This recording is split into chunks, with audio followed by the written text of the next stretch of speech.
semuanya, perkenalkan nama saya Nurhayati Tutobeda dengan NIM 2401030022.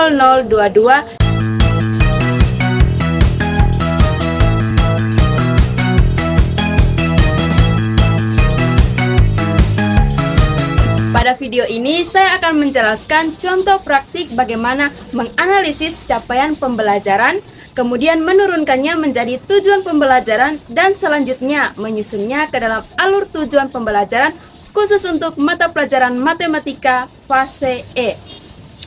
Langkah pertama yang harus dilakukan dalam menyusun perencanaan pembelajaran adalah memahami capaian pembelajaran atau CP. Pemahaman terhadap capaian pembelajaran menjadi fondasi utama karena seluruh proses perencanaan, mulai dari perumusan tujuan pembelajaran hingga penyusunan alur tujuan pembelajaran, harus mengacu pada CP yang telah ditetapkan. Capaian pembelajaran merupakan kompetensi akhir yang harus dicapai peserta didik pada akhir satu fase pembelajaran. Dalam hal ini, fase E yang setara dengan kelas 10 SMA. CP tidak menggambarkan apa yang harus dipelajari dalam satu pertemuan atau satu materi tertentu, melainkan menggambarkan profil kemampuan peserta didik secara menyeluruh setelah menyelesaikan satu fase. Oleh karena itu, CP bersifat jangka panjang dan menjadi arah utama pembelajaran. Pada capaian pembelajaran matematika fase E, peserta didik tidak hanya dituntut untuk mampu menghitung atau mengerjakan soal-soal rutin, tetapi juga diharapkan mampu memahami konsep secara mendalam, mengeneralisasi pola, menganalisis hubungan antar konsep, memodelkan permasalahan nyata ke dalam bentuk matematika, serta menerapkan matematika dalam konsep kehidupan sehari-hari. Hal ini menunjukkan bahwa pembelajaran matematika pada fase E berorientasi pada pengembangan kemampuan berpikir tingkat tinggi. Karena CP dirancang sebagai gambaran kemampuan akhir fase dan masih bersifat luas, maka CP tidak dapat langsung digunakan sebagai tujuan pembelajaran harian di kelas. Jika CP digunakan secara langsung, maka pembelajaran akan menjadi terlalu umum dan sulit untuk diukur ketercapaiannya. Oleh sebab itu, CP perlu diturunkan ke bentuk yang lebih operasional, yaitu tujuan pembelajaran yang lebih spesifik, terukur, dan dapat dicapai dalam satu atau beberapa pertemuan. Setelah memahami capaian pembelajaran secara umum, langkah berikutnya adalah mengidentifikasi elemen-elemen pembelajaran yang terdapat di dalam capaian pembelajaran tersebut. Tahap ini menjadi jembatan antara CP yang bersifat umum dengan tujuan pembelajaran dan alur tujuan pembelajaran yang lebih spesifik. CP matematika fase E disusun tidak secara acak, tetapi dikelompokkan ke dalam 4 elemen utama, yaitu bilangan, aljabar, geometri, serta analisis data dan peluang. Pembagian elemen ini bertujuan agar guru dapat memetakan kompetensi peserta didik secara sistematis dan seimbang.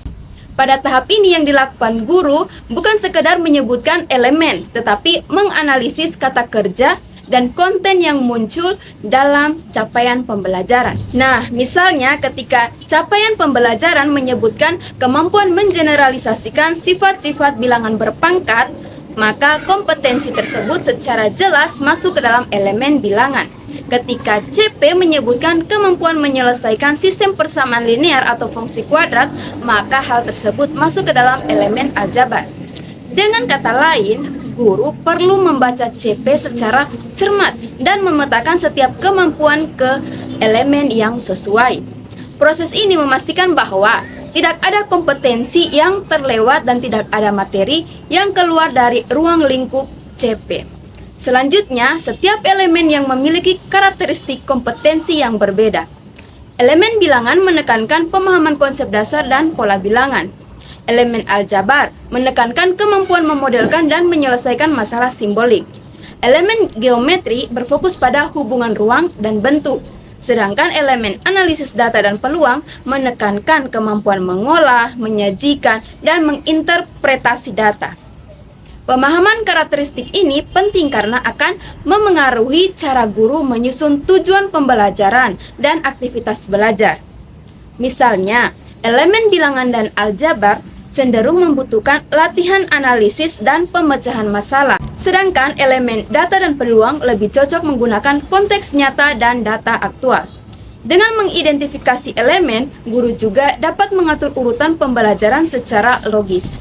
Guru dapat menentukan elemen mana yang dipelajari lebih awal berdasarkan prasyarat konsep, serta elemen mana yang dapat dikaitkan dengan konsep kehidupan peserta didik. Hal ini membantu pembelajaran menjadi lebih bermakna dan tidak terputus-putus. Selain itu, identifikasi elemen membantu guru dalam perencanaan waktu dan kedalaman materi. Setiap elemen memiliki cakupan materi yang berbeda, sehingga alokasi waktu dapat disesuaikan secara proporsional. Guru juga dapat memastikan bahwa keempat elemen mendapatkan perhatian yang seimbang selama satu fase pembelajaran. Setelah elemen-elemen dalam capaian pembelajaran berhasil diidentifikasi, langkah selanjutnya adalah menurunkan capaian pembelajaran menjadi tujuan pembelajaran. Tahap ini sangat penting karena tujuan pembelajaran merupakan bentuk operasional dari capaian pembelajaran yang akan digunakan langsung dalam proses pembelajaran di kelas. Capaian pembelajaran bersifat luas dan menggambarkan kemampuan akhir peserta didik pada satu fase. Oleh karena itu, capaian pembelajaran tidak bisa langsung dijadikan tujuan pembelajaran harian. Guru perlu menguraikannya menjadi tujuan-tujuan yang lebih spesifik, terukur, dan dapat dicapai secara bertahap. Dalam menurunkan capaian pembelajaran menjadi tujuan pembelajaran, guru memperhatikan kata kerja utama yang terdapat dalam capaian pembelajaran, seperti mengeneralisasi, menggunakan, menyelesaikan, dan menginterpretasi. Kata kerja tersebut kemudian diturunkan menjadi kata kerja operasional yang lebih konkret seperti memahami, mengidentifikasi, menganalisis, menentukan, dan menggunakan. Proses ini memastikan bahwa tujuan pembelajaran dapat diamati dan diukur ketercapaiannya. Sebagai contoh, pada elemen bilangan, capaian pembelajaran menyatakan bahwa peserta didik mampu mengeneralisasi sifat-sifat bilangan berpangkat serta menerapkan barisan dan deret. Dari CP tersebut diturunkan menjadi tujuan pembelajaran, yaitu peserta didik mampu memahami bilangan berpangkat dengan pangkat positif, negatif, dan pecahan, serta menganalisis sifat-sifat operasi bilangan berpangkat dan menggunakan barisan dan deret aritmatika dan geometri untuk menyelesaikan masalah kontekstual. Pada elemen aljabar, CP menuntut kemampuan menyelesaikan berbagai bentuk persamaan dan sistem persamaan. Oleh karena itu, tujuan pembelajaran dirumuskan menjadi peserta didik mampu mengidentifikasi dan menyelesaikan sistem persamaan linear 3 variabel, memodelkan dan menyelesaikan sistem persamaan linear 2 variabel, menentukan penyelesaian persamaan dan fungsi kuadrat, serta menyelesaikan persamaan dan fungsi eksponensial dalam konteks masalah nyata. Selanjutnya, pada elemen geometri, capaian pembelajaran menekankan pemecahan masalah segitiga siku-siku menggunakan perbandingan trigonometri. Dari sini, tujuan pembelajaran dirumuskan menjadi peserta didik mampu mengidentifikasi hubungan antara sudut dan sisi pada segitiga siku-siku menggunakan perbandingan trigonometri seperti sinus, kosinus, dan tangen, serta menerapkannya dalam penyelesaian masalah kontekstual.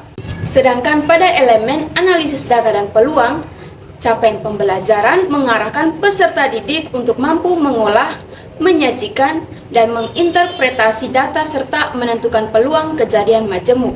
Oleh karena itu, tujuan pembelajaran diturunkan menjadi peserta didik mampu menentukan ukuran pemusatan dan penyebaran data, menyajikan data dalam berbagai bentuk grafik, menginterpretasi hubungan antar variabel, serta menentukan peluang dan frekuensi harapan suatu kejadian. Setelah tujuan pembelajaran dirumuskan, langkah berikutnya adalah menyusun alur tujuan pembelajaran atau ATP. ATP merupakan urutan logis dari tujuan-tujuan pembelajaran yang disusun dari kemampuan paling dasar menuju kemampuan yang lebih kompleks. ATP disusun dengan mempertimbangkan prasyarat konsep, tingkat kesulitan materi, serta perkembangan kemampuan berpikir peserta didik. Dengan adanya ATP, pembelajaran tidak berjalan secara terpisah-pisah, melainkan membentuk satu alur yang utuh dan berkesinambungan. Sebagai contoh pada elemen bilangan, ATP dimulai dari pengenalan konsep bilangan berpangkat, dilanjutkan dengan analisis sifat-sifat operasinya, kemudian diterapkan pada barisan dan deret, hingga pemecahan masalah kontekstual seperti bunga tunggal dan bunga majemuk. Pada elemen aljabar, ATP dimulai dari pemodelan masalah ke dalam sistem persamaan, dilanjutkan dengan penyelesaian dan interpretasi hasil. Pada elemen geometri, ATP disusun dari pengenalan segitiga siku-siku, penggunaan perbandingan trigonometri, hingga penerapannya dalam masalah kehidupan sehari-hari. Sedangkan pada elemen analisis data dan peluang, ATP bergerak dari pengolahan dan penyajian data, interpretasi dan evaluasi laporan statistika, hingga perhitungan peluang kejadian majemuk. Berdasarkan penjelasan yang saya sampaikan, maka dapat disimpulkan bahwa capaian pembelajaran menjadi dasar utama, kemudian diturunkan menjadi tujuan pembelajaran yang lebih spesifik dan disusun secara runtut dalam alur tujuan pembelajaran. Demikian penjelasan yang dapat saya sampaikan. Semoga bermanfaat. Terima kasih.